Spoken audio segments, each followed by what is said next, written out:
आप खुद ये जाके साइन करके आए हुए हैं कि बिजली की कीमतें बढ़ाएंगे हम। किलो आटा 50 रुपए था, आज कराची में आटा 100 रुपए फी लीटर से ऊपर चला गया। अब आप जो कुछ कर रहे हैं वो भी कुर्सी की खातिर कर रहे हैं। आप लोग सब के सब एक जैसे हैं। आप सबको इस बात का एहसास करने की जरूरत है कि आपका घर इस वक्त एक मुश्किल में आया हुआ है। सब खुदा के लिए एक टेबल के ऊपर बैठो और फैसला करो कि पाकिस्तान को बचाना कैसे। एंड में उस गरीब आदमी ने ही मरना है जिसकी तनख्वाह सिर्फ 20,000 रुपए। नहीं करोगे, एक दूसरे से लड़ते रहोगे, एंड में बेड़ा गर्क इस मुल्क का होना है। अस्सलाम वालेकुम नाज़रीन, मैं हूं मंसूर अली खान। अपने डिजिटल चैनल के ऊपर आपको खुशामदीद कहूँगा। नाज़रीन, आज इमरान खान साहब ने कौम से खिताब किया। चलें इसको इसी तरह कर लेते हैं। कौम से खिताब किया। कभी हमें बताया जाता है ये प्रेस कॉन्फ्रेंस थी, फिर बताया जाता है नहीं ये कौम से खिताब था। तो जनाब उन्होंने कौम से खिताब किया है। वैसे नॉर्मली कौम से खिताब वाला लफ्ज़ जो है ना, ये वज़ीर आज़म या सदर के लिए इस्तेमाल होता है। वैसे पाकिस्तान की तारीख़ में ये काम जो है वैसे साबका आर्मी चीफ़ भी कर चुके हैं। लेकिन जब वो कौम से खिताब करते हैं तो बड़ा ख़तरनाक खिताब होता था वो। तो ए मेरे अजीज़ हम वतनों के से वो शुरू होता था, तो बड़ा ख़तरनाक होता था। बहरहाल इमरान खान साहब ने आज कौम से खिताब किया। मैं उसकी ज़रा सारी तफसीलात जो हैं वो मैं आपके साथ शेयर करता हूँ, लेकिन कुछ ज़रा दीगर खबरें ज़रा जल्दी से पहले आपके साथ शेयर कर लें। एक तो शहबाज गिल साहब को जेल से बाकायदा तौर पर रिहा कर दिया गया है। उनकी रोप कार लेके अडियाला जेल जो है वो उनके वकला और अदालती जो हुकाम है वो वहाँ पर पहुँचे। इंतज़ामिया ने शहबाज गिल को तकरीबन 1 माह बाद ज़मानत बाद गिरफ्तारी मंजूर होने पर रिहा किया है। वो जैसे ही बाहर आए तो जेल के बाहर कारकुनान की बहुत बड़ी तादाद वहाँ पे मौजूद थी। शहबाज गिल ने मीडिया ने उनसे इंटरेक्ट करने की कोशिश की, लेकिन उन्होंने मीडिया से कोई इंटरेक्ट नहीं किया। गाड़ी के अंदर से वो बेसिकली हाथ हिला के जो है वहाँ से चले गए। कोई उन्होंने किसी किस्म के सवालों के जवाब नहीं दिया। वैसे मैं आई वाज सरप्राइज, क्योंकि नॉर्मली शहबाज गिल साहब आप जानते हैं बड़े मीडिया सेवी किस्म के वो इंसान रहे हैं, और हमेशा जहाँ पे भी वो माइक्स वगैरह देखते थे तो हमेशा कोई ना कोई इंटरेक्शन ज़रूर करते थे। लेकिन इस मरतबा 1 महीना और 1 हफ्ते के बाद किसी किस्म का कोई मीडिया इंटरेक्शन नहीं किया। हो सकता है आगे चल के कोई प्रेस कॉन्फ्रेंस वो ज़रूर करें। इसके अलावा एक और ख़बर जो है वो ये है कि इमरान खान साहब और वज़ीर आला खैबर पख्तूनख्वा महमूद खान पर 50,000 रुपये जनाब जुर्माना हुआ है। और मामला ये था कि पाकिस्तान तहरीक इंसाफ का जो जलसा हुआ था NA 31 पेशावर में, उस जलसे में पाकिस्तान तहरीक इंसाफ के जलसे में सरकारी वसाइल जो हैं वो इस्तेमाल हुए थे। ज़ाब्ता अखलाक़ी खिलाफ वर्जी के ऊपर जो है इन दोनों रहनुमाओं को जो है वो जुर्माना हुआ है। साथ ही साथ 10 वज़रा और मशीरों पर भी जो है वो 50,000 रुपये जो है वो जुर्माना किया गया है। तो जुर्माने भी इमरान खान साहब के ऊपर हो रहे हैं, लेकिन सानू कोई फ़र्क नहीं पड़ता। 50,000 कोई मसला ही कोई नहीं है, मतलब कोई इशू ही नहीं है। अच्छा, इसके साथ दीगर ख़बरों में छोटे कायद मेरे वज़ीर आज़म शहबाज शरीफ जो उज़्बेकिस्तान के शहर समरकंद में मौजूद हैं, एक समिट अटेंड करने के लिए वहाँ पे गए हुए हैं। वहाँ पे जनाब उनके रूस के सदर व्लादिमीर पुतिन से जो है वो मुलाकात हुई है। उसके विजुअल्स भी सामने आए हैं। अब मैं इन विजुअल्स को देखते हुए जो है मैं वो सोच रहा था, वैसे इमरान खान साहब जो है अपने हर जलसे के अंदर ये कहा करते थे ये रूस के साथ बात नहीं करते, ये रूस के साथ किसी किस्म का मुआहदा नहीं करते, क्योंकि ये अमरीकी जो है वो ग़ुलामी का शिकार हैं और अमरीका की वजह से नहीं होते। लेकिन बहरहाल उनकी व्लादिमीर पुतिन के साथ भी जो है वो मुलाकात हो गई है, और उसके अंदर जो है वो गैस ख़रीदने के हवाले से भी जो है उस मंसूबे के ऊपर भी गुफ्तगू हुई है। और इसमें इंकशाफ किया गया है कि व्लादिमीर पुतिन ने यह कहा है कि गैस जो है वो इसके लिए इंफ्रास्ट्रक्चर भी मौजूद है और हम गैस जो है वो आपको प्रोवाइड भी कर सकते हैं। अब देखते हैं कि इसके ऊपर मजीद जो है वो क्या डेवलपमेंट्स होती हैं। अच्छा जी, अब आ जाएँ इमरान खान साहब का जनाब वो जो खिताब था, 28 मिनट का तकरीबन ये खिताब था। लेकिन इस खिताब पे ज़रा आने से पहले मैं इसी से रिलेटेड एक और ख़बर जो है वो मैं शेयर करना चाहूँगा, और वो ये है कि पेमरा ने आज ARY और बोल न्यूज़ के ऊपर जो है वो 3 दिन की पाबंदी लगा दी है, और केबल से जो है वो बोल न्यूज़ और ARY जो है वो बंद हो गए हैं। और उसकी जो रीज़न बताई गई है वो ये है कि जनाब इन्होंने डिले मैकेनिज़्म इस्तेमाल नहीं किया, और डिले मैकेनिज़्म इस्तेमाल ना करने की बुनियाद के ऊपर जो है वो इनकी नशियात बंद कर दी गई हैं। अब जहाँ तक कम अज़ कम मैं ARY को ऑब्ज़र्व कर रहा था, रिसेंटली उन्होंने एक्चुअली डिले मैकेनिज़्म इस्तेमाल करना शुरू कर दिया था। और बल्कि वो अक्सर औकात जब इमरान खान साहब खिताब कर रहे होते थे तो रिकॉर्डेड का लफ्ज़ भी जो है वो वहाँ पे लिखना शुरू हो गए थे। लेकिन इसके बावजूद जो है वो इनकी चैनल्स की नशियात को जो है वो बंद कर दिया गया। अब जहाँ तक मैं देख रहा था तो तकरीबन सारे ही चैनल्स के ऊपर इमरान खान साहब का ये खिताब दिखाया जा रहा था। अब वो डिले मैकेनिज़्म था या नहीं था, ऑब्वियसली ये तो टाइम बताएगा, और ऑब्वियसली मेरे ख्याल में ये दोनों चैनल जो हैं इसको अदालत के अंदर भी जाके चैलेंज करेंगे। लेकिन जिस तरीके से ये हो रहा है, जिस तरीके से हैंडल किया जा रहा है, इट क्लियरली एक्चुअली आइडेंटिफाइज कि ये बेसिकली मीडिया का जो है वो गला घोंटने की एक कोशिश की जा रही है और किसी तरह ये सब कुछ इमरान खान साहब की आवाज़ जो है वो ना पहुंचे। जबकि मैं बार बार ये कहता हूँ कि आज के डिजिटल मीडिया के दौर में इट इज़ नॉट डिफिकल्ट, मतलब जिसने इमरान खान साहब को सुनना है वो बड़े आराम से सुन लेगा, तो आपके चैनल्स बंद करने से कोई फ़र्क नहीं पड़ता। मेरे ख्याल में तो एक्चुअली बहुत बड़ी बेवकूफ़ी है जो हुकूमत खुद इस गड़ा खोद के खुद उसके अंदर कूद रही है कि जी ऐसी करता है, अब हमें गालियाँ भी दें बैठ के, अब हमें बुरा भला भी कहें। तो मुझे नहीं पता इनको कौन ये इस किस्म की एडवाइजेस दे रहा है कि जनाब इस तरह की हरकतें की जाएं। बहरहाल अच्छा जी, अब आ जाए इमरान खान साहब को जनाब जो खिताब था। अच्छा, मैं इसके ऊपर जाने से पहले ये आपको मैं बता दूं कि मैंने काफ़ी इस पर डिटेल से कुछ चीज़ें निकाली हैं कि इमरान खान साहब ने इसके अंदर बड़े तरीके से डंडियाँ भी मारी हैं इस अपने खिताब के अंदर। कुछ बातें उनकी ठीक थी, कुछ बातों के अंदर उन्होंने डंडियाँ भी मारी हैं। मैं सारी चीज़ें जो मैं आपके सामने रखता हूँ। तो एक तो उन्होंने कहा कि जी हमारी मीशत तेज़ी से नीचे जा रही है, मुझे खौफ आ रहा है कि जिस तरफ मीशत जा रही है और जितनी देर तक सियासी इस्तेकाम नहीं आएगा तब तक मीशत में इस्तेकाम नहीं आ सकता।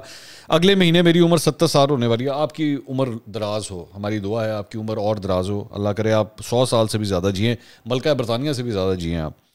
उन्होंने कहा जी सारे पाकिस्तान में एक वफाकी जमात है, वो तहरीक इंसाफ है। बड़े बड़े मुजरिम जो इस वक्त मुल्क के ऊपर बैठे हुए हैं, इन सबको समझ आ गई है कि वो PTI की मकबूलियत का सामना नहीं कर सकते, इनके पास मुल्क की मीशत को संभालने का कोई हल नहीं है। अच्छा, ये जो बात है ना कि जी मीशत में इस्तेकाम नहीं आ सकता जब तक सियासी इस्तेकाम नहीं आ सकता और मुल्क की मीशत को संभालने का इनके पास कोई हल नहीं है। खान साहब, आपका बेसिकली ये जो आपकी ये जो थ्योरी है ना, ये बेसिकली फ्लॉड है।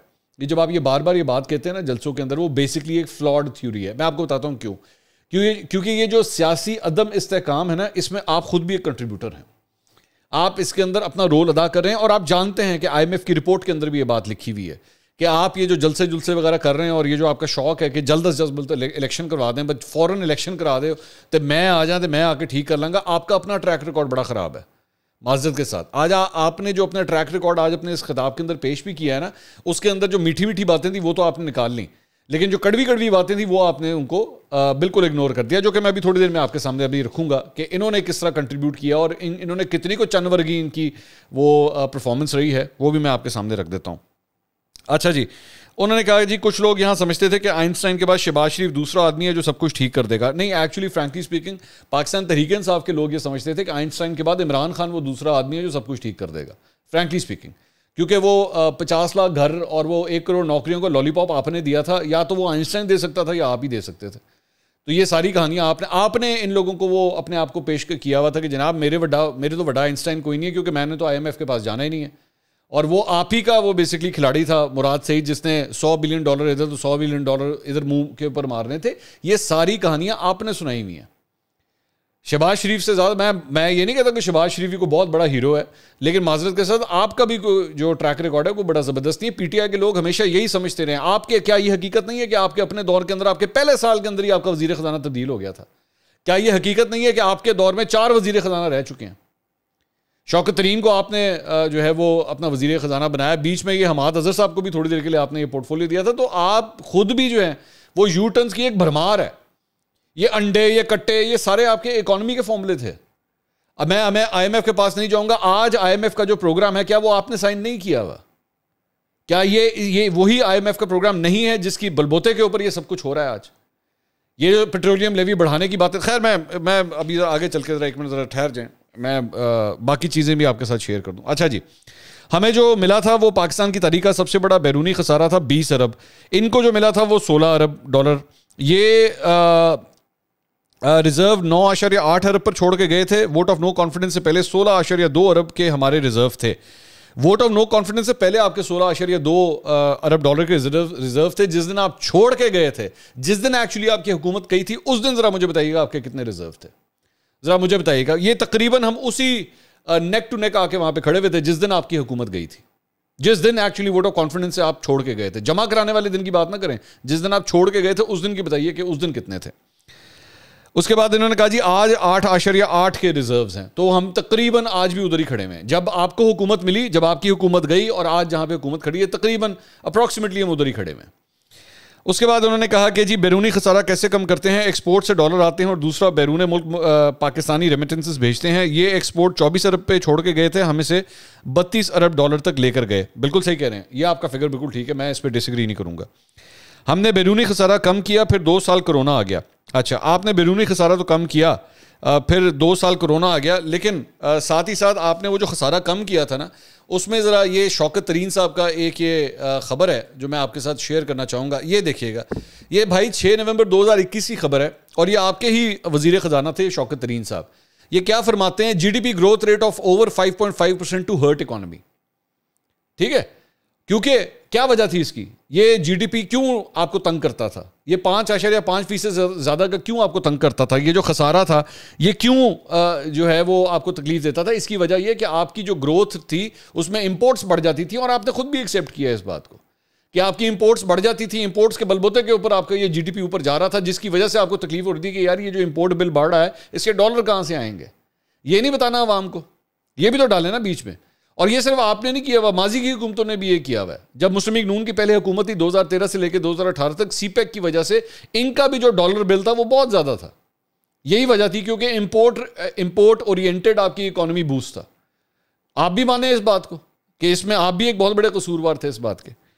आगे चल के उसके बाद ये कहते हैं कि जनाब डॉलर हम 178 रुपए का, डॉलर 178 का था जब हम छोड़ के गए थे, आज 236 का हो गया। ये बात ज़रूर बता दें कि 178 का था जब हम छोड़ के गए थे, आज 236 का हो चुका है। भाईजान आपको मिला कितने का था, आपको डॉलर मिला कितने का था? आपको 123 रुपए का मिला था। ये भी तो बताया ना साथ अवाम को, आपको 123 का मिला था, आप 178 पे छोड़ के गए थे, आज 236 का है। जब ये जाएंगे तब इनसे भी सवाल किया जाएगा कि भाईजान 178 पे जब आपको मिला था आप छोड़ के पे कितने का जा रहे हैं। तो ये नहीं बताना आवाम को कि मैं भाईजान मैं 123 से 178 पे लेकर गया हूं। और मेरे लौंडे लपाड़े जो हैं, मेरे जो चमचे जितने यूट्यूबर्स थे वो बैठ के कहा करते थे कि जनाब आप देखिएगा इसने तो 140 तो 145 के ऊपर वापस आ जाना है। जब पहले 160 165 के ऊपर गया था तो उस वक्त बैठ के हमें ये पट्टियां पढ़ाई जाती थी। ये नहीं बताना आवाम को, ये भी तो बताया ना कि 123 से 178 के ऊपर किस तरह गया ये। और जब पहले नून लीग का दौर था तो उस वक्त डॉलर जो था वो तकरीबन 100 रुपए से लेके 110 112 110 11 12 के ब्रैकेट के अंदर चल रहा था। और उसके बाद जब आपको हुकूमत मिली तो 123 का हो चुका था। और ये भी मत बताइएगा इनको, ये बिल्कुल मत बताइएगा कि वो जो आखिरी 2 साल थे नून लीग के, उसमें पैनमा की वजह से जो इंतशार पूरे मुआशरे के अंदर फैला हुआ था और मुल्क का जो हाल हो रहा था उसमें भी इकॉनमी को जितनी डेंट लगी उसमें आपने भी अपना हिस्सा पूरी तरह डाला। ना बताइए अवाम को, ये इसके ऊपर भी खामोशी इख्तियार कर लीजिए। उसके बाद आगे चल के कहते हैं जी बिजली 100 रुपए फी यूनिट थी, आज 36 रुपए है और टैक्स भी है। बिल्कुल ठीक है, 100 रुपए फी यूनिट थी। भाई जब उससे पहले जब नून लीग का दौर था तो क्या ये हकीकत नहीं है कि 4 रुपए से लेकर 9 रुपए के दरमियान जो है वो बिजली का यूनिट था और आप इसको 16 रुपए तक लेकर गए? ये नहीं बताना। और ये भी नहीं बताएंगे कि आज ये जो 9 से 16 गया और उसके बाद 16 से ये जो आगे जा रहा है, इसमें भी आप खुद बहुत बड़े कसूरवार हैं। और ये मैं इसकी भी आपको एग्जांपल दे देता हूं, जिसमें ये एक और शौकत तरीन साहब का जो बयान है जिसमें वो ये कहते हैं, ये देखिएगा, ये शौकत तरीन outlines 5 actions demanded by IMF, ठीक है, और जिसके ऊपर एक्चुअली आपने एग्री किया, आपने जाके इसके ऊपर एग्री किया और आपने उसमें एक जो डिमांड थी वो जो सबसे इंपॉर्टेंट डिमांड जो आप लोग मान के आ गए वो ये थी कि जनाब बिजली की कीमतें बढ़ाएंगे हम। आप खुद ये जाके साइन करके आए हुए हैं कि बिजली की कीमतें बढ़ाएंगे हम, आप ये साइन करके आए। आज पेट्रोल की आप बात करते हैं कि जी जनाब इन्होंने कहा जी आलमी मंडी में तेल 103 डॉलर का था, हम 150 रुपए लीटर पेट्रोल और 140 रुपए लीटर डीजल हम दे रहे थे। और ये जनाब इनके दौर में ये देखें जरा आज तेल 93 डॉलर पर आ गया, डीजल 248 रुपए, पेट्रोल 236 का हो गया। बिल्कुल सही है, इन्होंने अगर अपना शेयर डाला है, मुस्लिम लीग नून ने अपना शेयर डाला है, आपने भी डाला है। ये जो शौकत तरीन साहब 5 जो शर्तें जब वहां पे मान के आए थे, इसमें क्या ये हकीकत नहीं है कि ये इसके अंदर ये साइन करके आए थे कि जनाब ये जरा खबर देखिएगा, नवंबर 22 2021 के, petroleum levy will be increase by ₹4 per litre each month. ये आप साइन करके आए थे। इन्होंने भी अपना हिस्सा डाला, ये नहीं है कि नून लीग ने अपना हिस्सा नहीं डाला, इन्होंने भी अपना हिस्सा डाला हुआ है, लेकिन आप भी इसके कसूरवार हैं। या आपके दौर के अंदर 4 रुपए फी लीटर लेवी इंक्रीज करने का आप सिग्नेचर करके आए हुए थे। और जब आपको जाके फरवरी के आखिर तक इस बात का अंदाजा हो गया कि अब मेरी हुकूमत बचनी नहीं है, आपने IMF के पूरे पैकेज को उठा के बाहर फेंका। जो मुआहिदा आप साइन करके आए थे आपने उसको उठा के बाहर फेंका। और आपने क्या क्या किया, आपने पेट्रोल की कीमत 10 रुपए कम कर दी और बिजली की कीमत भी 5 रुपए कम कर दी, जबकि खुद नवंबर के अंदर साइन करके आए थे कि जनाब बिजली की कीमत भी बढ़ेगी और पेट्रोल और डीजल की कीमतें भी बढ़ानी पड़ेंगी, वरना उसके बगैर IMF ने आपको पैसे नहीं देने थे। और IMF ने आपके साथ टॉक्स करने से इनकार कर दिया था, आपके साथ मुज़ाकरात करने से इनकार कर दिया था, जिसकी वजह से आप खुद भी साइन करके आए। और उसके बाद इस गवर्नमेंट ने भी साइन किए। जिस तरह आपने पहले 10 घंटे लगाए, वो जब आपका पहला साल था, IMF के पास जाएं ना जाएं, जाएं ना जाएं, जाएं ना जाएं, इसी तरह इस हुकूमत ने भी यही हरकत की कि IMF के पास जाएं या ना जाएं या सीधा इलेक्शन में चले जाएं। आज नवाज शरीफ खुद ये बात कहते हैं कि जनाब मैं तो इस हक में ही नहीं था, मैं तो इस हक में नहीं था कि हुकूमत लेनी चाहिए, क्योंकि उनको पता था कि जब बिजली की कीमतें बढ़ानी पड़ेंगी और पेट्रोल की कीमतें बढ़ानी पड़ेंगी तो उसके बाद लोगों ने वोट नहीं डालना। आज इसीलिए वो मिफ्ता इस्माइल के बारे में बुरा भला कहते हैं कि जनाब मुझे तो इतना कहा गया था, इन्होंने पेट्रोल और डीजल की कीमतें इतनी बढ़ा ली। ठीक है, करें, इनको बिल्कुल क्रिटिसाइज करें, लेकिन आपका भी पार्ट है इसके अंदर, आपने अपना हिस्सा डाला हुआ है इस सारे मामले के अंदर। उसके बाद आगे चल के वो फरमाते हैं जी IMF कह रहा है कि गैस की कीमतें 250% बढ़ेंगी। आपके दौर में नहीं कह रहा था? नहीं बढ़ाई गई क्या गैस की कीमतें आपके दौर में? आपने IMF की शराइत को नहीं फॉलो किया गया? उसके बाद आगे चल के फरमाते हैं 1 किलो आटा 50 रुपए था, आज कराची में आटा 100 रुपए फी लीटर से ऊपर चला गया। अब वो उसके ऊपर सोशल मीडिया के ऊपर जारी बात है, इनका मजाक उड़ाया जा रहा है कि भाई आटा कौन से लीटर के उसमें आता है, मतलब ये आटा किलो के हिसाब से मिलता है, लीटर के हिसाब से कहां से। लेकिन मैं छोड़ देता हूं इस बात को, स्लिप ऑफ टंग था, हो जाता है, जारी बात है। लेकिन आटा, ये फरमाते हैं जी आटा 1 किलो आटा 50 रुपए था। भाईजान आपकी हुकूमत आने से पहले आटा 37 रुपए फी किलो था। उसका क्या करना है? उसको भूल जाएं, उसको कंसिडर भी ना करें, चलें ठीक है, नहीं करते। चीनी बताइए आपके दौर में कितने की थी, कहां तक गई थी, पहले कितने की थी और बाद में कितने कहां तक गई थी? आपको याद नहीं, वो आपने एक शुगर माफिया की पूरी एक रिपोर्ट बनवाई थी, याद है? क्या बना उसका? किधर गए वो सब के सब? पकड़ धकड़। आज तो पंजाब की हुकूमत आपके पास है ना। उस्मान बुज़दार, क्या रोल था उनका उस सारे मामले के अंदर? पंजाब की काबीना ने किस चीज को अप्रूव किया था? नहीं बात करनी, नहीं करते, आगे चलें। इन्होंने कहा जनाब चावल जो है वो 100 से 125 हो गया, दालें 225 से 260 हो गई हैं, पाम ऑयल $1700 था, इंपोर्ट करते थे, आज $1000 का हो गया है। हमारे दौर में घी 450 और आज 560 का था। जी बिल्कुल, घी उस वक्त 180 रुपए किलो था आपके दौर से पहले, 180 रुपए, और उसके बाद आपके दौर में 450 और आज 560 का हो चुका है। अपना दौर नहीं डिस्कस करना कि आपने क्या किरदार अदा किया, बिल्कुल ठीक है। इन्फ्लेशन अप्रैल 2022 में 18% थी और आज है 45%, बिल्कुल ठीक है, ये बिल्कुल सही बात है। इनको इस मौजूदा हुकूमत को बिल्कुल आड़े हाथों ने इस बात के ऊपर, लेकिन शुक्र है आज आपने बांध लिया कि आपके दौर में भी जब आपकी हुकूमत जा रही थी तो डबल फिगर के अंदर इन्फ्लेशन पहुंच चुकी हुई थी, और आप लोग 3.5 साल इस अवाम को लॉलीपॉप दे दे के पागल कर दिया। आप देखिएगा हम इन्फ्लेशन को जो है वो सिंगल फिगर के अंदर लेकर आएंगे, हम इसको आप देखिएगा सिंगल फिगर के अंदर लेकर आएंगे। शुक्र है आज आप एक्सेप्ट कर रहे हैं कि जब आपकी हुकूमत, इसी बहाने आपने एक्सेप्ट कर लिया कि जब आपकी हुकूमत गई है तो 18% के ऊपर थी, और आप इसको नीचे लाने में नाकाम रहे जब आपकी हुकूमत गई। ग्रोथ रेट जी 5.6 थी। मैं वो ऑलरेडी शौकत तरीन साहब का ये दिखा चुका हूं जिसमें वो ये खुद फरमा रहे हैं कि जी 5.5 से ऊपर का ग्रोथ रेट हमारे लिए नुकसानदेह है। ये खुद शौकत तरीन साहब फरमा रहे थे, और ये ग्रोथ रेट किस तरह 5.6% के ऊपर गया ये आप भी जानते हैं। उसके बाद इन्होंने जिक्र किया कि जनाब टेलीफोन और गाड़ियों की इंडस्ट्री 50% बंद हो चुकी है। तो जाहिर बात है जो आज मईशत का हाल है उसमें आप भी कंट्रीब्यूटर हैं, ये नून लीग भी कंट्रीब्यूटर है। मैं दोनों को इसमें बरीउज़िम्मा करार नहीं दे सकता, दोनों बुलंदबांग दावे करते हैं। ये नून लीग ने भी बैठ के पहले यही आवाम को लॉलीपॉप दिया कि जनाब देखें इसने महंगाई खान, मरियम नवाज यही नाम रखती थी ना इमरान खान का, महंगाई खान। तो अब मरियम नवाज का नाम क्या महंगाई नवाज रख दें? जाहिर बात है यही बनता है फिर नाम, क्योंकि वो तो सिर्फ इतना कह के चली जाती हैं कि जनाब मैं इस मामले में अवाम के साथ हूं। मैं अदा की करा, मैं आप इस मामले में अवाम के साथ हैं, मुझे इससे क्या फायदा होना है? मेरे बिजली का या पेट्रोल का बिल कम हो जाना है या बच्चे की फीस कम हो जानी है कि जी मरियम नवाज ने यही कह दिया जी मैं इसमें अवाम के साथ हूं। कल क्या अगला इलेक्शन नून लीग के खिलाफ लड़ेंगी? उसके बाद आगे चल के उन्होंने फरमाया जी कि हाँ ये इंपॉर्टेंट बात है, उन्होंने कहा $30 अरब हमने वापस करना है, जो हमें आएगा वो $8 अरब है। ये बिल्कुल ये फैक्ट है, ये काफ़ी फ्रैटरिंग बात है ये कि पाकिस्तान ने ये जो इतने कर्जे अगले 2 साल में वापस करने हैं, जो ये सारा का सारा पैसा कहाँ से आएगा? और ये वाकई इस वक्त कौम में, मुल्क में एक पैनिक फैला हुआ है कि आखिर ये सब कुछ किस तरह हैंडल होगा। उसके बाद आगे चल के वो कहते हैं कि जी हमारे ये जो हाँ उन्होंने कहा जी इस सारी चीज़ का वाहिद हल यही है कि जल्दी से जल्दी इलेक्शन कराएं, मुल्क को इस दलदल से निकालें। मेरा अपना कोई ज़ाती मफाद नहीं है इसके अंदर। वो कहते हैं जी मेरा इसमें कोई ज़ाती मफाद नहीं, मैं तो मुल्क की खातिर सोच रहा हूँ। हकीकत ये है खान साहब कि आप सब के सब अपने ज़ाती मफादात की वजह से सोचते हैं। सिर्फ और सिर्फ कुर्सी की ये जंग है। आपने नून लीग की जब टांगे खींची थी 2018 के इलेक्शन से पहले, वो भी कुर्सी की खातिर खींची। इन लोगों ने आपके साथ तो तहरीक-ए-एतमाद का हवाले से जो कुछ किया, इन्होंने भी कुर्सी की खातिर किया। अब आप जो कुछ कर रहे हैं वो भी कुर्सी की खातिर कर रहे हैं। आप लोग सब के सब एक जैसे हैं, सब के सब एक जैसे हैं। और ये जो बड़े बड़े अपने आप को 30 मार खान समझते हैं ना कि जी पता नहीं हम आ जाएंगे तो क्या हो जाएगा, हकीकत पता क्या है? अब आप जाहिर बात है सारी चीज़ को सुनने के बाद आप मुझसे ये सवाल करेंगे, मंसूर अली खान आपने तनकीद तो सब पे कर दी, हल क्या है सारी चीज़ का? मैं बताता हूँ, है मेरे पास हल है, बिल्कुल एक हल है। और ये मेरी बात अब गौर से सुनिएगा कि हल क्या है। हल ये है कि सबसे पहले तो अपने मुंह पे लगाएं टेपें और एक दूसरे के खिलाफ बयानबाजी करना बंद करें, एक दूसरे की टांगें खींचना बंद करें। आप सबको इस बात का एहसास करने की जरूरत है कि आपका घर इस वक्त एक मुश्किल में आया हुआ है।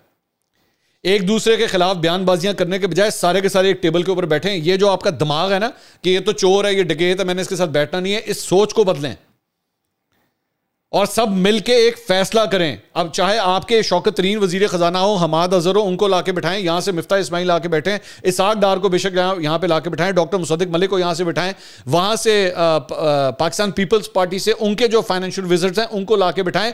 सब खुदा के लिए एक टेबल के ऊपर बैठो और फैसला करो कि पाकिस्तान को बचाना कैसे है। तुम लोग सबके सब अपनी सियासत करते रहोगे, यहां पे घर को आग लग जानी है और एक दूसरे की शक्लें देखते रहोगे और कुछ नहीं होगा। एंड में उस गरीब आदमी ने ही मरना है जिसकी तनख्वाह सिर्फ 20,000 रुपए, क्योंकि उसको समझ नहीं आएगी कि मेरा बच्चा जब रात को गर्मी में सोएगा तो उसके लिए पंखा चलाना है कि नहीं चलाना, इसको आगे स्कूल में रखना है कि नहीं रखना, रात को इसको खाना खिलाना है कि नहीं खिलाना। उस मरना उसने जाके, तुम लोगों को कोई फर्क नहीं पड़ना। तुम लोग अरबपति लोग हो सबके सब।